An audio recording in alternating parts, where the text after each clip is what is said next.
Welcome guys, so today I am with Audio-Technica earbuds and I'm going to show you how we can charge them. So at the first, for sure we have to input them inside this charging case, just like that. So with this magnetic pins inside, the little pops. Close the case, and on the back you will find this micro USB port. So you have to grab this kind of the cable and you have to just input it like that. And the second end, this one, you have to input to the charging brick, or for example to your laptop or PC, like that. And then this end you have to put to the electricity.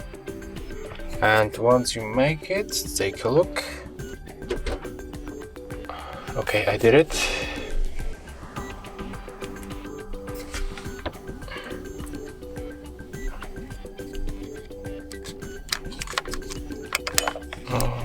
Okay, and after a few seconds, this front indicator will start blinking like that. So when it will be fully charged, all of these three indicators will be highlighted on the blue, but once it's still charging, it's only blinking on the blue like that. So that's how we can make it. If you find this video helpful, remember to leave a like, comment and subscribe.